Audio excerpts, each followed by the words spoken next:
Buenas noches. Le invito a que abra su Biblia en Mateo capítulo 13, versículo 47. Mateo 13, 47. Vamos a hablar hoy, seguimos con la serie Las parábolas de Jesús. Hoy voy a hablar de la parábola número 20. Ya llevamos 20, ha sido una riqueza espiritual muy buena para nuestra alimentación espiritual y crecer en el conocimiento de lo que enseñan estas parábolas. Y vamos a hablar esta noche de la parábola de la red. ¿Está listo? Bien, vamos a Mateo 13, 47. Dice así: Asimismo, el reino de los cielos es semejante a una red que echada en el mar recoge de toda clase de peces, y una vez llena la sacan a la orilla, y sentados recogen lo bueno en cestas, y lo malo echan fuera. Así será el fin del siglo. Saldrán los ángeles y apartarán a los malos de entre los justos, y los echarán en el horno de fuego. Ahí será el lloro y el crujir de dientes. Fíjense que he notado en el último año, el año pasado, el 2010, y en lo que va de este año, he notado algo. Me he dado cuenta que se ha como disparado en muchos lugares una enseñanza que habla de que el infierno no existe, que habla de que Jesús es simplemente un hombre, pero sobre todo esa enseñanza de que el infierno es un invento del hombre. Y se está predicando en iglesias, O sea, esto es lo preocupante. Entonces, viene muy bien explicar esta parábola para que usted esté entendido lo que la Biblia dice al respecto. Entonces, vamos a ver, miren. Jesús enseñó dos parábolas describiendo la mezcla que hay en el reino de Dios, y habló de una futura separación de los buenos y de los malos.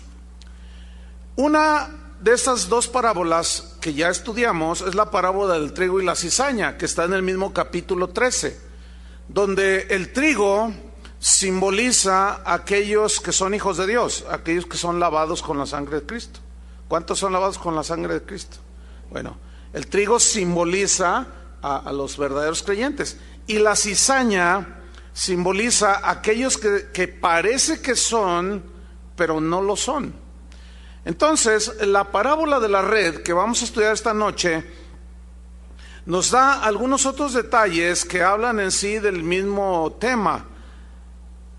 Menciona una red en el caso de la parábola, una red que es echada en el mar. Si va conmigo de nuevo al versículo 47, Jesús está enseñando y dice así: Asimismo, el reino de los cielos es semejante a una red. No dice que es una red, dice es como una red. ¿Sí? Así es el reino de los cielos. ¿Y cómo es esa red? ¿En qué consiste? Dice que echada en el mar, esa red recoge de toda clase de peces. Bueno, la figura de un pescador con una red en los tiempos bíblicos era mucho más común que hoy, el día de hoy. Hoy ya son barcos atuneros y pesqueros, etcétera. Pero en aquel tiempo, la red que usaban era una de las, le llamaban red de arrastre o red barredora. Y esta la usaban de dos maneras. Una era que dejaban caer en el agua en forma circular. Esto lo podemos ver todavía en el lago de Chapala, ¿sí? Que está así en la barca o en la orilla del lago, y la tira y es circular. Entonces, al recoger, al alar, recogía y allí venían los peces. Y la otra manera en que usaban este tipo de red es que se echaba en el mar, se extendía y se recogía hasta la orilla de la playa. Y una vez llena, esta red era sacada a la orilla. Y allí los pescadores tomaban los peces buenos, los comestibles, porque no todos son comestibles, no todos son deseados. Entonces, esta figura toma los peces buenos, los pone en cestas, los guarda, y los peces malos los desechan. Entonces, Jesús utiliza esta parábola de un acontecimiento que era cotidiano para la gente de ese tiempo, y más la gente que vivía enfrente de algún lago o enfrente del mar. Y vamos a ver el significado de esta parábola. Según Jesús, dice que el reino de los cielos tendrá una combinación, o sea, vivirá gente genuina de Dios, pero otra que parece como que es de Dios, pero no lo es. Y él habló de que habría una combinación de lo bueno y de lo malo, y él lo figuró con peces buenos y peces malos. Ahora, los peces buenos, ¿a quién simboliza? A los verdaderos creyentes. Los peces malos simbolizan o tipifican a los falsos creyentes. Entonces, nos vamos al versículo 48, donde nos muestra cómo juntaban esta red, la recogían, y aquí es una alusión a que en el futuro, en aquel día, habrá una separación de los buenos y los malos. Repito, que es simbolizado por los peces buenos y los peces malos. Vamos al versículo 48. Dice: y una vez llena esa red, la sacan a la orilla, y sentados, esta palabra sentados habla de que con toda paciencia, meticulosamente, el pescador o los pescadores van a ver cuáles son los peces buenos y cuáles son los peces malos. No lleva ninguna prisa el pescador, tiene que separarlos de los buenos de los malos. Entonces dice: una vez llena, sacan a la orilla, y sentados recogen lo bueno en cestas, y lo malo echan fuera. Versículo 49, ponga sus ojos ahí en la Biblia. Dice: así será el fin del siglo. Entiendas, el fin del mundo, ¿sí? Así será. ¿Cómo? Dice: saldrán los ángeles y apartarán a los malos de entre los buenos. Entonces, la parábola de la red refuerza las verdades espirituales, enseñadas en la parábola del trigo y la cizaña. Las refuerza. Entonces, hay una verdad que resalta, y es el juicio venidero. Esa es la verdad que resalta en esta parábola. ¿Lo alcanza a notar? Ese es el énfasis ahí. De que vendrá un juicio y que vendrá una condenación de los malos, de los impíos, de los que rechazaron a Jesús. Pero también vendrá, por otro lado, la vida eterna para los que lavaron sus pecados en la sangre de Cristo. Hay un pensamiento que quiero traer ahorita en este momento. Si el infierno no existiera, entonces, ¿qué caso tiene abstenerse de los pecados de la carne? ¿Sí o no? Si no hay un castigo, si no hay una retribución a nuestras malas acciones y tampoco a nuestras buenas acciones, ¿qué caso tiene? Pablo dijo a los corintios: comamos y bebamos, que mañana moriremos. O sea, ¿qué caso tiene? Pues vámonos cada quien a hacer lo que nos da nuestra gana, y que al cabo el infierno no existe, ni el cielo tampoco. Si el infierno no existe, el cielo tampoco. Si Dios no existe, tampoco Satanás. Así, una reflexión muy sencilla. Pero vamos a ver cómo esta parábola se concentra entonces en el destino de los que hacen iniquidad, y vamos a reflexionar lo que Jesús enseñó sobre el destino de los malos, porque este es el énfasis aquí. Jesús habló de esta separación de buenos y malos en su memorable Sermón del Monte, que está en Mateo capítulo 7, es desde el capítulo 5, 6 y 7. Pero en el capítulo 7, él ahí habló de esta separación de los buenos y los malos. Hizo una notable distinción de que hay dos tipos de personas: los que creen y los que no creen. Aunque algunos que dicen que creen, en realidad no creen porque no se han convertido, no creen que Cristo los puede salvar. Mateo 7, 21 al 23. Aquí Jesús está terminando su memorable Sermón del Monte y dice así: no todo el que me dice, Señor, Señor, ¿qué? Entrará en el reino de los cielos. O sea, Jesús dijo, el reino de los cielos es semejante a, es como, ¿sí? Algunos están dentro, otros creen que están, pero no lo están. Entonces dice, no todo el que me dice Señor, Señor entrará en el reino de los cielos, sino el que hace la voluntad de mi Padre que está en los cielos. Mire lo que sigue: muchos me dirán aquel día, o sea, el día del juicio, Señor, Señor, dirán, no profetizamos en tu nombre. Note que estaban dentro,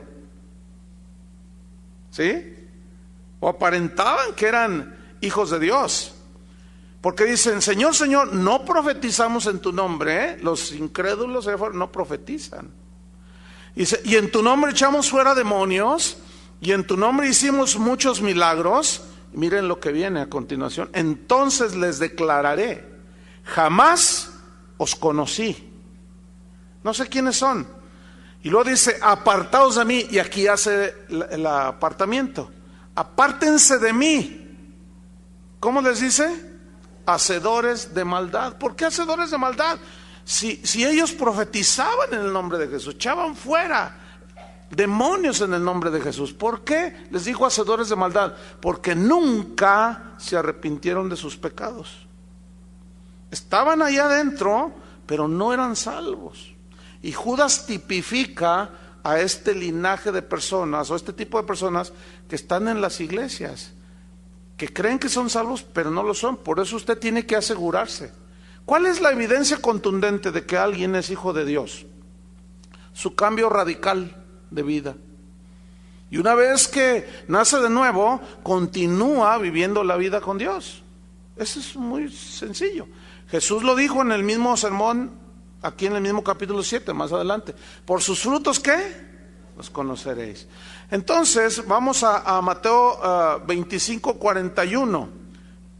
Vamos a ver este versículo, Mateo 25, 41. Estamos hablando de cómo el Señor hizo un apartamiento, o sea, apartó, separó a unos de los otros. Dice así: entonces dirá también a los de la izquierda, Mateo 25, 41. ¿Qué dirá a los de la izquierda? Apartaos de mí. Otra vez hace un apartamiento, fíjense, una separación. Pero luego aquí les dice muy fuerte, les dice malditos al fuego eterno. Ahí no está hablando de un fuego eterno simbólico, sino literal. Malditos al fuego eterno preparado para el diablo y sus ángeles. Entonces debemos de tener muy establecido que Jesús enseñó de una manera muy clara que los malos, los que rechazaron a Jesús, serán echados al infierno. Ahora, el término usado por Jesús para describir el lugar a donde irían los malos es, en griego, es la palabra gena, y en hebreo es ginón. Bueno, este es el mismo lugar. Uno es en griego, otro es el término en hebreo, pero es el mismo, con diferentes nombres. Había un valle que se conocía como el Valle de Hinnom, y este era un lugar donde quemaban vivos a niños que eran ofrecidos a un ídolo llamado Moloch, y este estaba en el Valle de Hinnom. Ahora, después del regreso de la cautividad, los judíos hicieron del Valle de Hinnom, donde sacrificaban seres humanos que los ofrecían a Moloch, este valle lo hicieron un lugar de deshonra. O sea, siempre estaba, allí quemaban la basura de Jerusalén, ¿sí? Entonces, continuamente había fuego, ¿sí? Continuamente estaba incendiado y continuamente estaba caliente ese lugar. ¿Por qué? Porque allí quemaban todos los días la basura que los habitantes de Jerusalén producían, ¿sí? Entonces, Jesús usó el término gena o ginón, que es un equivalente, para hablar del fuego del infierno. Cuando él dijo el Gena o Ginón, todos entendían que se refería a ese lugar donde quemaban la basura y que siempre estaba prendido. Entonces, él habló del fuego del infierno. Las escrituras nos muestran varios términos que usó Jesús y que la Biblia usa, pero que son sinónimos. Uno es fuego del infierno, otro es el horno de fuego y azufre, otro es las tinieblas de afuera, y otro es el fuego que no puede ser apagado. Son sinónimos, alusión al mismo lugar. Entonces Jesús usó estos términos para describir el lugar del tormento final y eterno que van a sufrir aquellos que rechazan a Jesús. Por eso tenemos que predicar el evangelio, hermanos. Tenemos que tener misericordia como Dios lo tuvo con nosotros y compartir la buena nueva de que Cristo nos puede trasladar de la condenación a la que todos íbamos y nos traslada a la vida eterna, a la comunión con Cristo, al disfrute de los dones de Dios, de la presencia de Dios y tantas cosas hermosas. Ustedes entienden de lo que hablo, ¿verdad? Y esa es una bendición que tienen los que aceptamos que Jesucristo es nuestro Señor. ¿De cuántos es Jesús Señor? Pues asegúrese, porque recuerde esa de Jesús. Muchos me dirán en aquel día, Señor, Señor, pero no los conozco. ¿Tienes comunión con Dios tú a través de Jesucristo? Esa es la única manera de que Dios te pueda conocer.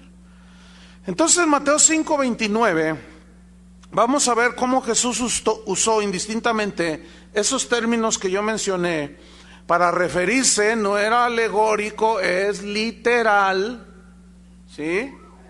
Mateo 5:29, él está hablando en el mismo sermón del monte, esta parte que dice, por tanto, si tu ojo derecho te es ocasión de caer, sácalo y échalo de ti, pues mejor te es que se pierda uno de tus miembros y no que todo tu cuerpo sea echado ¿a dónde? Al infierno. Ahora vamos al versículo 30. Y si tu mano derecha te es ocasión de caer, córtala y échala de ti. Esto significa, no es literal, aquí sí no es literal cortar la mano o sacar el ojo. Es detener las pasiones de la carne, negarte a ti mismo como una muestra que tú eres un hijo de Dios, ¿verdad? Y no te das al pecado. Dice, pues mejor es que se pierda uno de tus miembros y no que todo tu cuerpo sea echado al infierno. Ahora, cuando Jesús mandó a predicar a los discípulos en Mateo 10:28, miren lo que les dijo. Cuando ellos salen a predicar y Jesús mismo enseñando, Mateo 10:28, miren lo que dijo Jesús. Y no temáis a los que matan el cuerpo, les está diciendo a los discípulos. No tengan temor de los que matan el cuerpo, ¿sí? No, de eso no tengan temor. Mas el alma, ¿qué? No pueden matar. ¿Por qué? Porque el alma es inmortal. El alma es eterna. Tu alma vivirá con el Señor o en el infierno. ¿Se acuerdan de la parábola de Lázaro y el rico?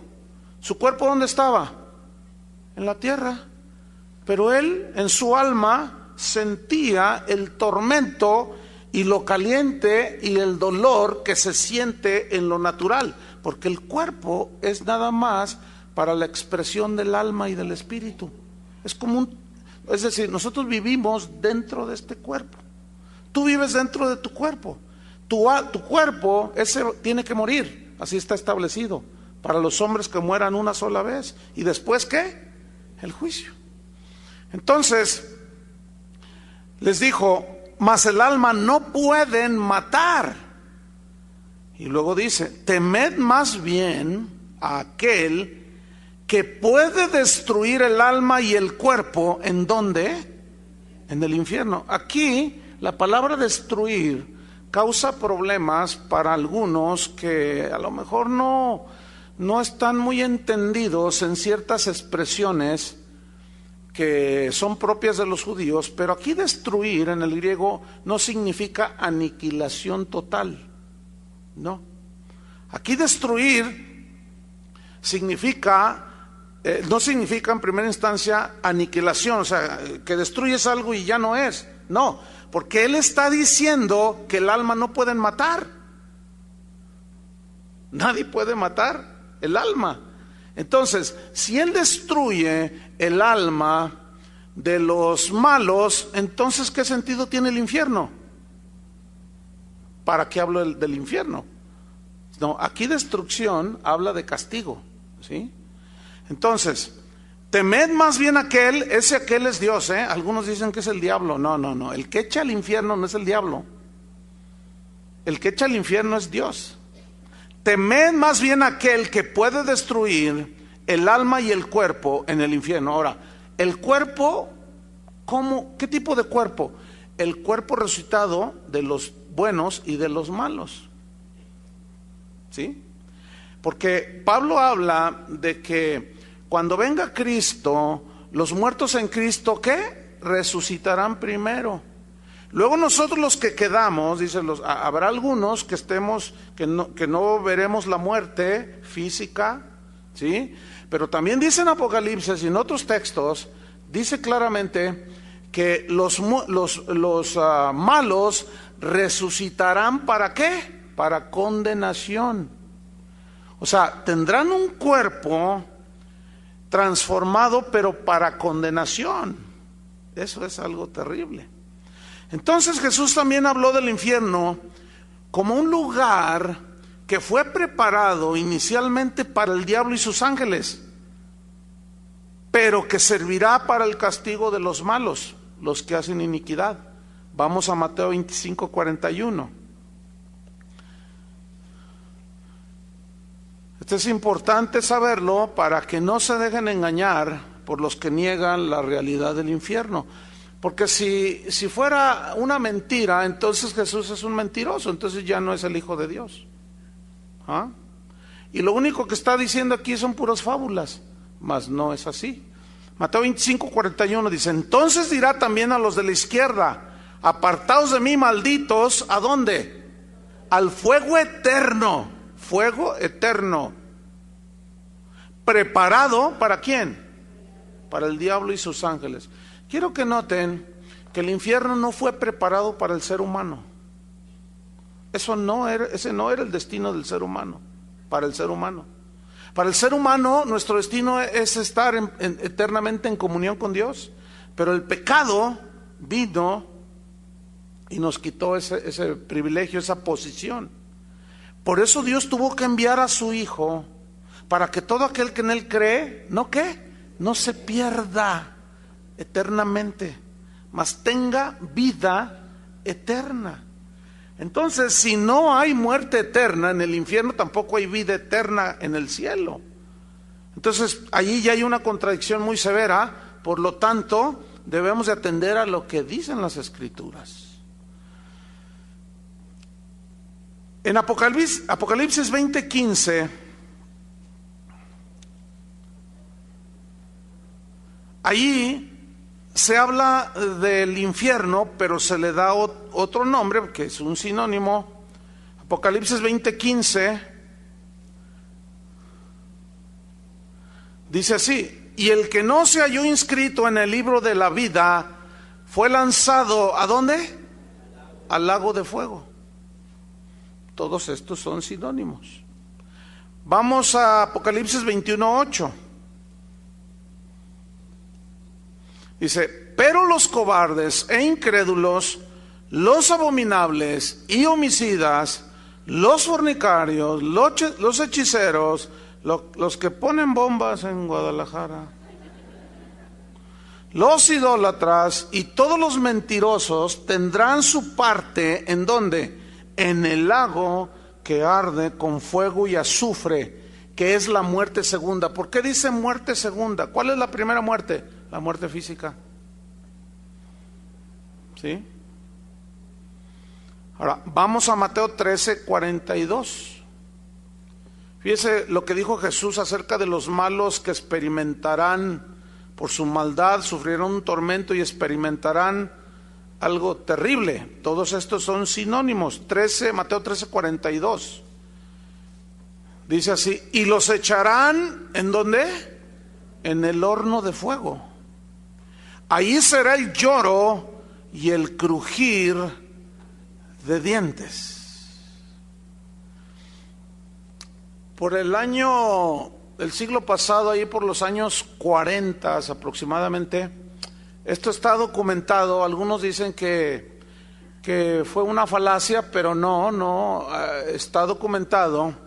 Pero en el 1940-42 aproximadamente, los rusos en Siberia, ellos siempre fueron dados, en el tiempo de la Rusia, fueron dados a hacer proyectos de mucha envergadura, muy grandes, ¿sí?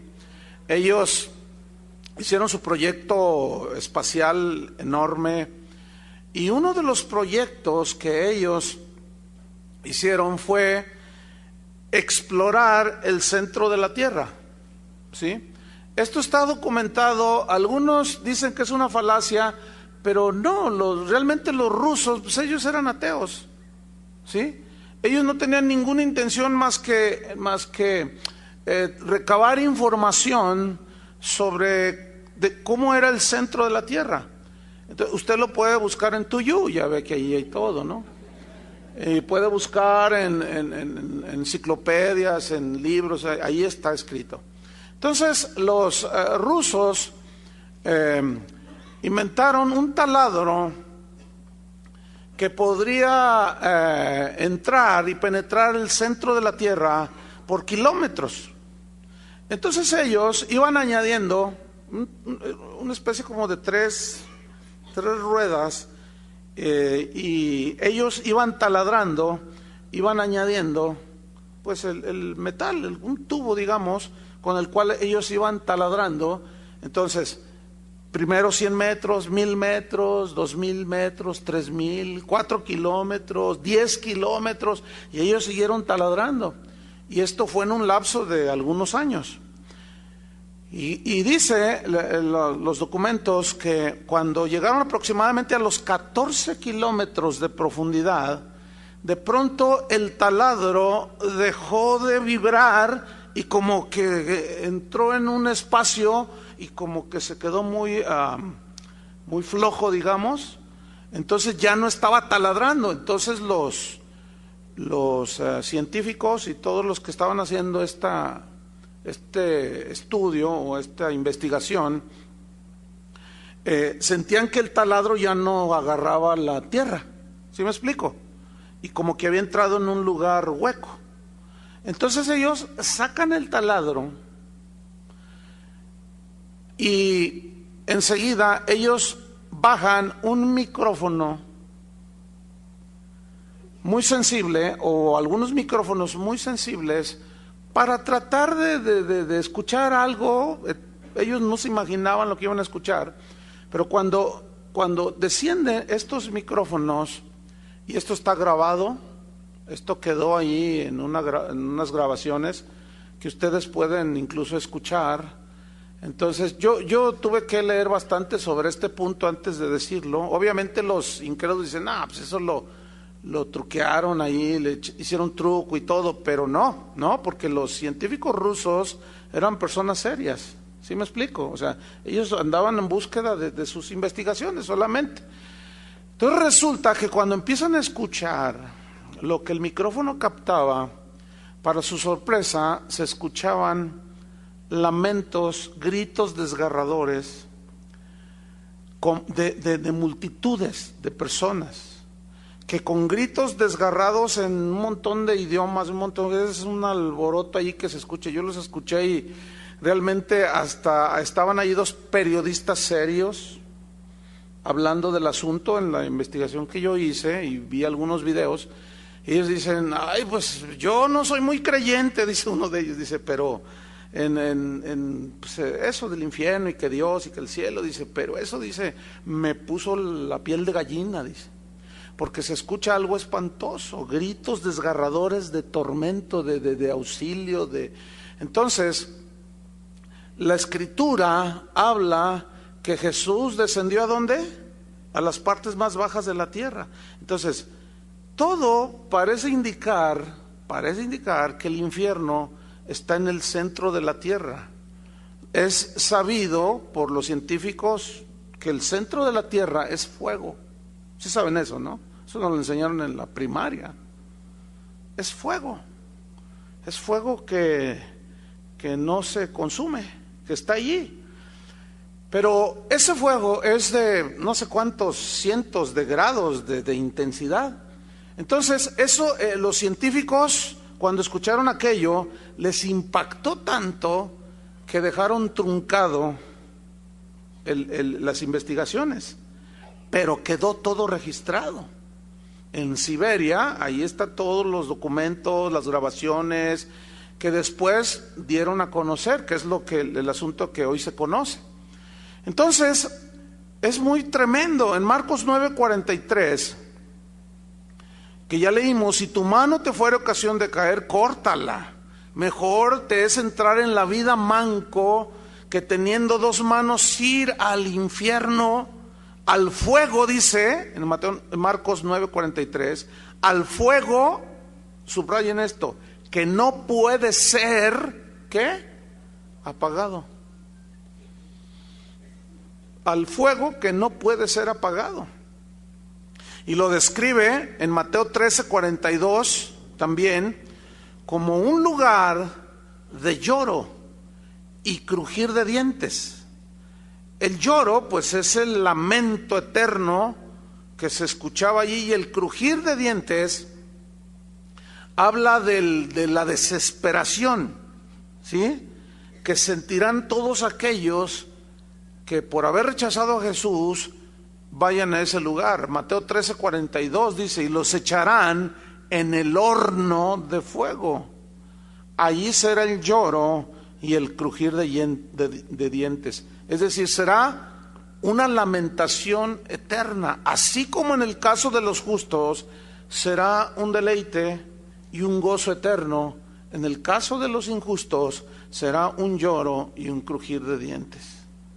Eso es algo impresionante. En Mateo 22, si van conmigo, a Mateo 22, del 11 al 13, allí hay una parábola que Jesús está hablando, la parábola de las bodas, de que Él había invitado a una boda y todos debían de ir vestidos con un vestido propio a la ocasión. Y miren, yo quiero que ustedes, que juntos leamos Mateo 22, 11 al 13. Ahí estaba ya la boda, se estaba celebrando, estaban en la fiesta. Es una parábola también que tocaremos más adelante. Y le dijo, había uno allí que dice que no estaba con vestido de boda.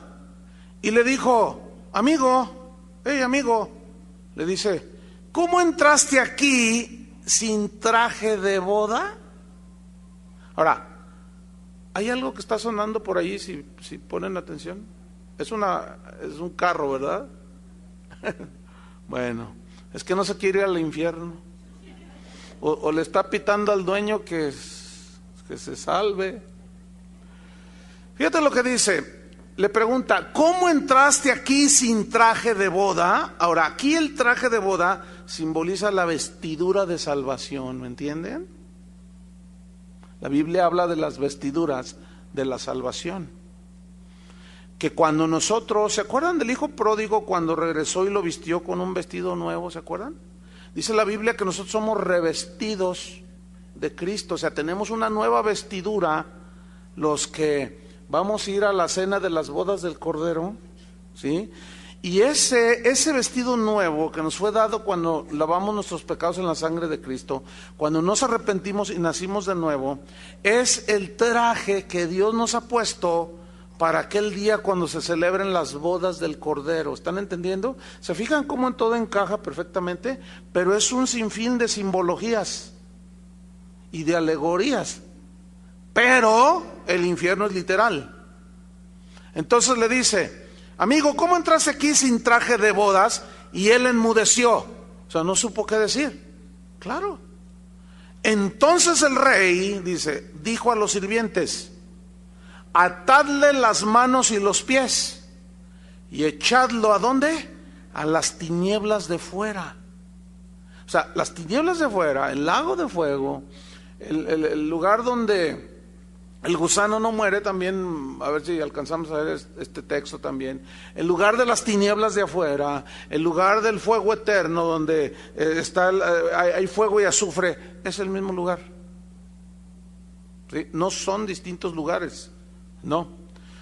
Entonces dice, échenlo a las tinieblas de afuera. Las tinieblas de afuera es ese lugar. Allí será el llanto y el crujir de dientes.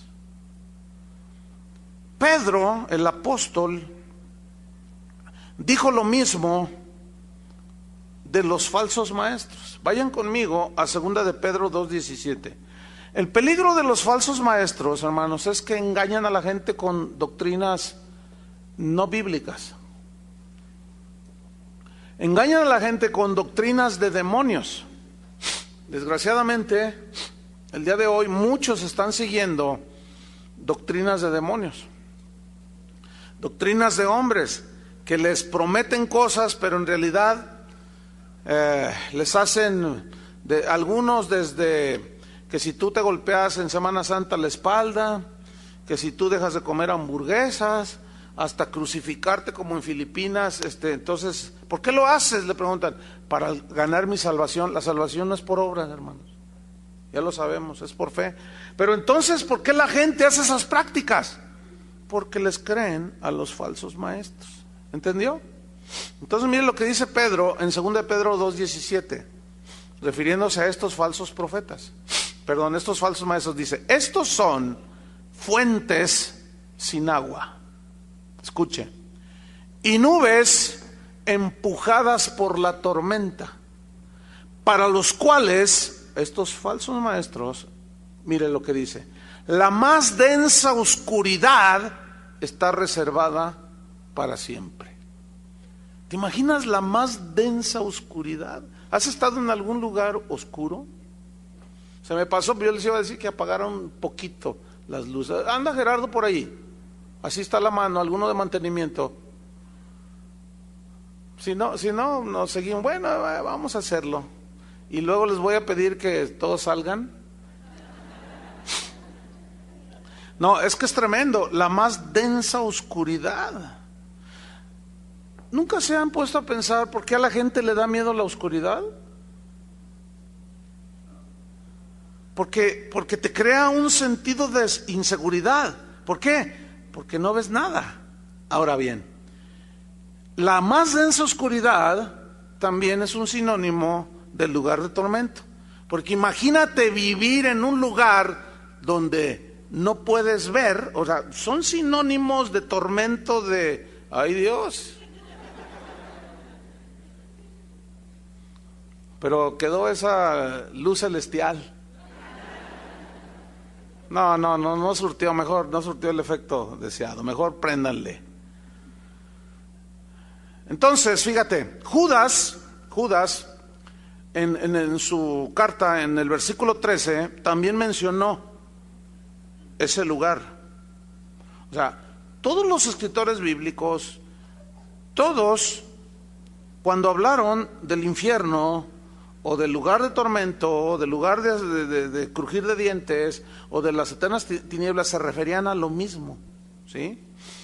En Judas, versículo 13, ¿ya lo tiene? Dice, son olas, estoy leyendo una versión, son olas furiosas del mar, que arrojan como espuma su propia vergüenza, estrellas errantes, para quienes la oscuridad de las tinieblas ha sido reservada para siempre. Ahí está, una vez más.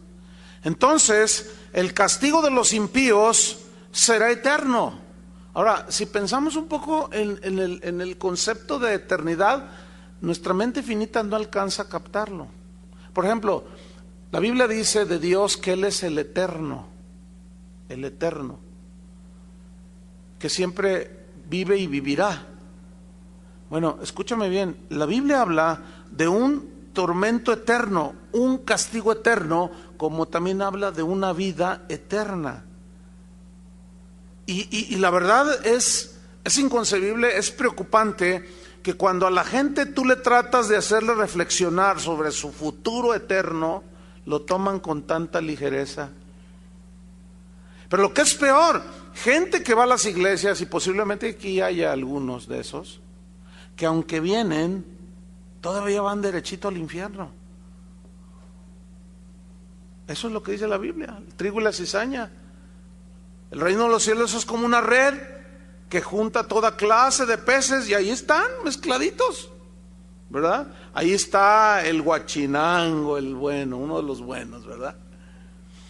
Pero también están otros que no son buenos. Y ahí andan, ¿sí? Mientras que la red es recogida, andan, usted sabe que esas redes inmensas que los barcos ahora tiran en la mar, los peces no saben que están atrapados, no se dan cuenta. Y ellos andan nadando y haciendo su vida en el fondo del mar. Pero de pronto empiezan a sentir que algo los está limitando en su radio en los que ellos se mueven. ¿Por qué? Porque la red empieza a ser jalada por los pescadores. Escúchenme bien. Ahorita así anda la gente, pero la red ya está encima del mundo. Me estoy explicando, ya está. Y muchos, a mí nadie me dice lo que yo hago lo que me da mi gana. Sí, nada más que aquel día, cuando se cierre la red, los peces buenos y los peces malos serán separados el uno del otro.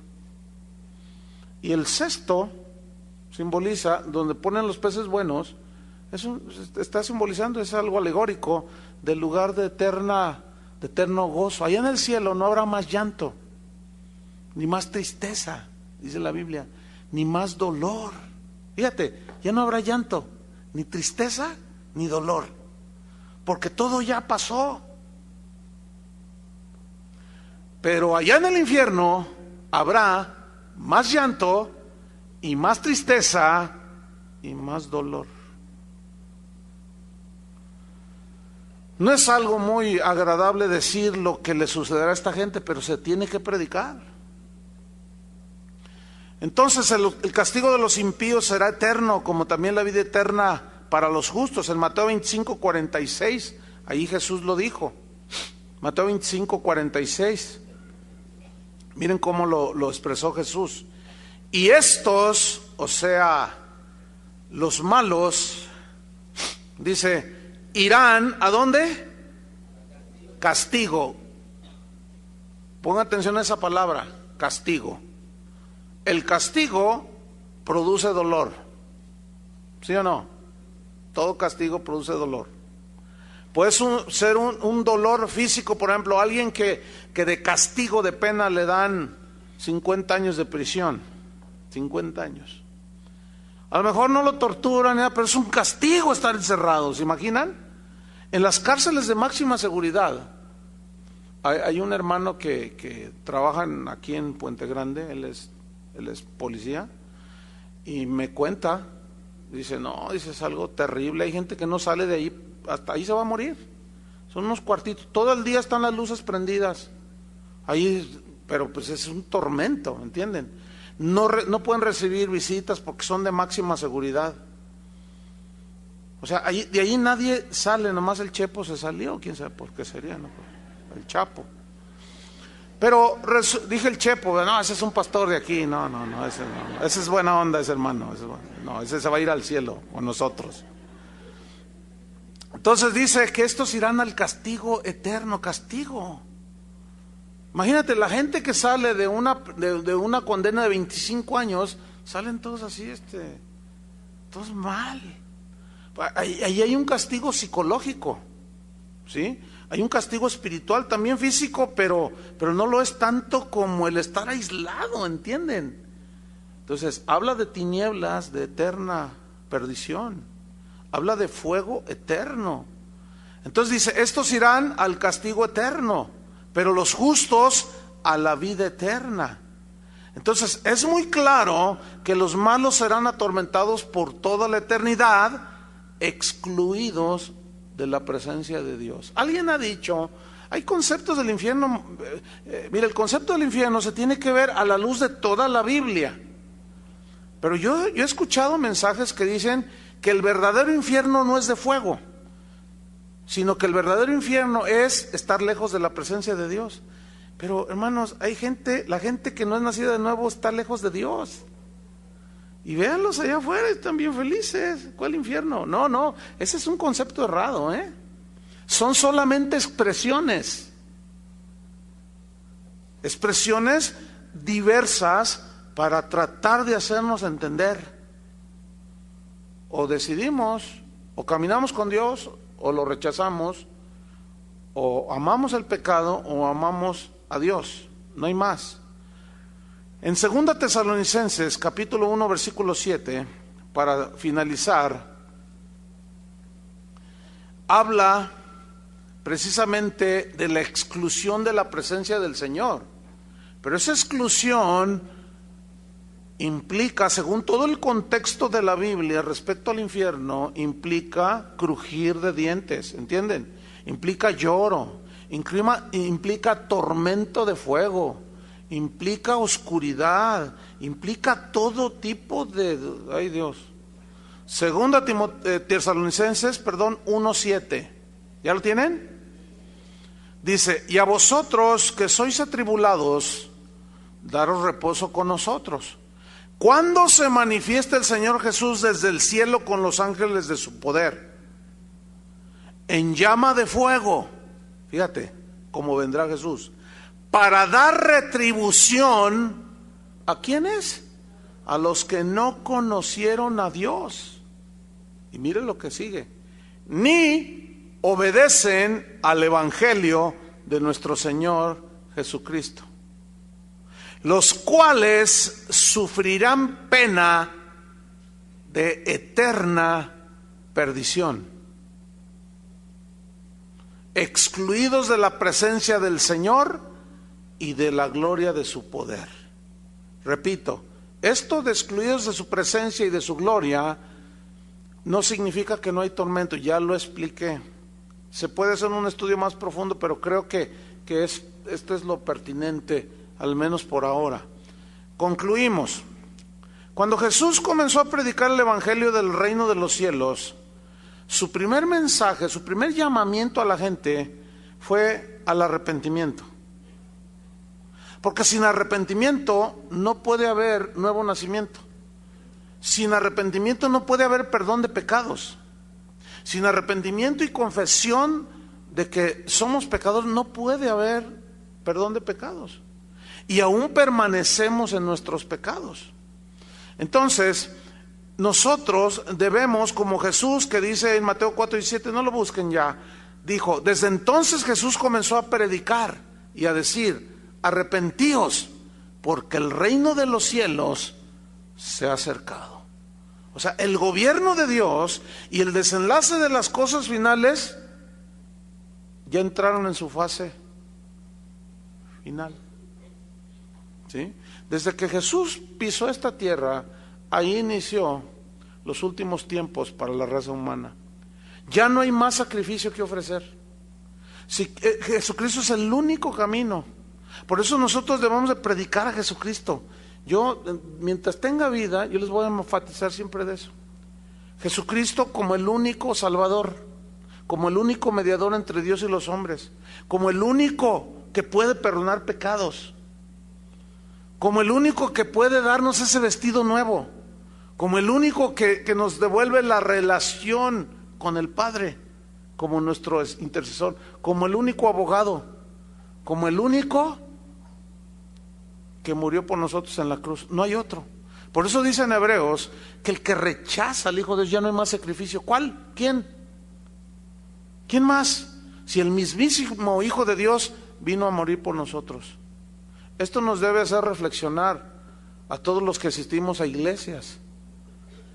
¿Por qué? Porque tenemos que asegurarnos que somos hijos de Dios. Entonces, ahora a nosotros nos toca predicar el evangelio del reino, o sea, el gobierno de Dios, pero debemos de hacerlo fielmente. Debemos de proclamar las buenas nuevas del evangelio del reino. Las buenas nuevas son que Él nos traslada de las tinieblas a la luz de su Hijo. Las buenas nuevas es que Él murió en tu lugar, en mi lugar, para que todo aquel que en Él cree no se pierda eternamente. Esas son las buenas nuevas. Pero predicar fielmente también es advertir de las malas noticias o las malas nuevas que Jesús reveló a través de sus parábolas. Y los escritores inspirados por el Espíritu Santo revelaron acerca del castigo eterno. No podemos decir que estamos predicando un evangelio completo si nada más hablamos de las bondades de Dios. Tenemos que dar la advertencia también a todos los que rechazan el evangelio como testimonio, para que en aquel día: a mí nadie me dijo, yo nunca escuché de eso. No. Entonces la reflexión final es esta. Todos los que escuchan o van a escuchar esta enseñanza, ¿usted ha reflexionado en la venida inminente de un juicio que con seguridad vendrá? Cuando sea hecha la separación por los ángeles según la Biblia, ¿a dónde irá usted? ¿A la eternidad del castigo o a la eternidad con el Señor? Esa es la gran pregunta trascendental para cualquier ser humano. ¿Dónde pasarás la eternidad? Entonces, si los que están oyendo ahorita o los que van a escuchar esto, ante la evidencia de lo que Jesús dijo, porque si Jesús está mintiendo y si Jesús está engañando, Él es un falso maestro. Pero la Biblia dice que Él es el único sin pecado. Y Dios, dice, es incapaz de mentir porque en Él no hay maldad. Dios no es hombre para que mienta, dice la Biblia. Él nos dice la verdad. Y si Él, fíjense, dio su vida para librarnos de esa condenación, y luego ahora algunos andan diciendo que el infierno no existe, por el amor de Dios. Predicadores. Y acabo hace poco de confrontar a uno. Dijo: oye, ¿cómo tú andas enseñando esa herejía? Pues yo te demuestro con la Biblia que el infierno es un mito de los griegos, dice. Hágame usted favor. Entonces, ante las evidencias, ¿por qué no obedecer al evangelio y arrepentirnos de nuestros pecados? Para que podamos entrar en el maravilloso reino de los cielos. Porque nadie se puede escapar de esa red que está sobre el mundo. ¿Entendieron, verdad? ¿De qué clase de pez es usted? ¿De los venenosos o de los que todos quieren comerse en un rico ceviche? O sea, de los buenos. Qué tremendo. La sangre de Jesucristo todavía es poderosa para limpiarnos nuestros pecados. Este es algo netamente y totalmente personal.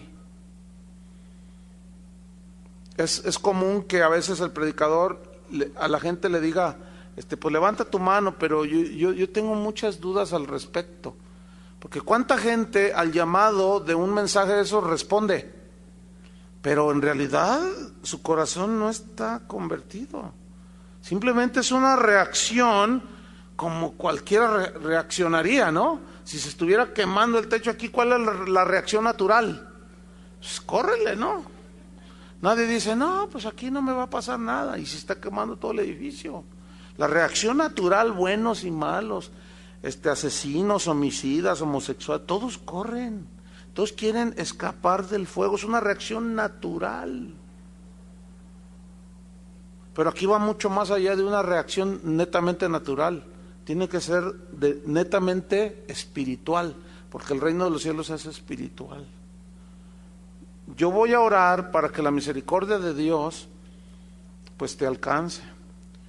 Y tú no resistas al Espíritu de Dios ni a la palabra. Oremos. Señor, te damos gracias. Te damos gracias porque tu palabra ciertamente en ocasiones es dulce como la miel, pero también es como martillo que quebranta la roca.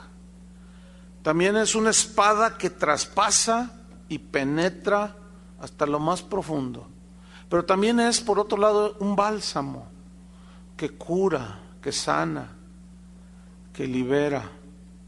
Pero en el caso de los justos es para curación, para sanidad, para liberación. Aunque a veces esa misma espada, que es tu palabra, nos penetra, nos traspasa y nos quebranta y nos hace ver nuestra condición, pero a la vez es la misma palabra la que nos da el bálsamo, y es esa fe en el Hijo de Dios que nos da la paz con Dios. Justificados pues por la fe, tenemos paz para con Dios.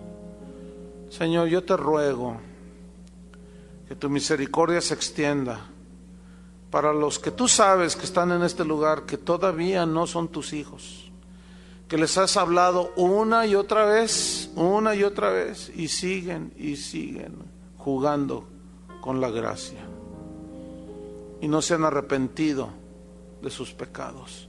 Señor, oramos por ellos, oramos por los que escucharán este mensaje, oramos por aquellos que ciertamente están lejos de ti, por el mundo, por los impíos, los que no te conocen, los malos, los perversos.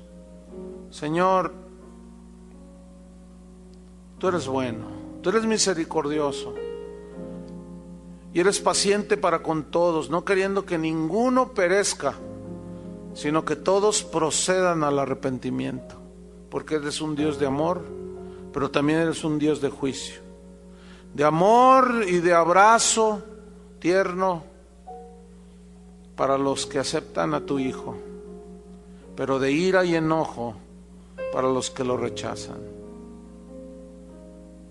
En el nombre de Jesús, Padre, seguiremos adelante, predicando a diestra y a siniestra a Jesús como nuestro Señor y Salvador, que no hay otro camino al cielo. Él mismo lo dijo: soy el camino, la verdad y la vida, y nadie va a ir al Padre si no es por mí. Jesús, te agradecemos tu sacrificio en la cruz. No nos resta más que servirte con fidelidad hasta que vengas por nosotros. Y si morimos y nuestro cuerpo queda ahí en tierra, resucitaremos. Esa es nuestra fe, esa es nuestra esperanza, para vivir con ese cuerpo glorificado toda la eternidad. Tú lo dijiste así: en la casa de mi Padre muchas moradas hay. Voy pues a preparar lugar para vosotros, para que donde yo estoy, vosotros también estéis. Si así no fuera, dijo Jesús, yo os lo hubiera dicho. Voy pues a preparar lugar para vosotros. Y si me fuere, vendré otra vez, dijo, para que donde yo estoy, también vosotros estéis. Gracias te damos, Señor. Amén.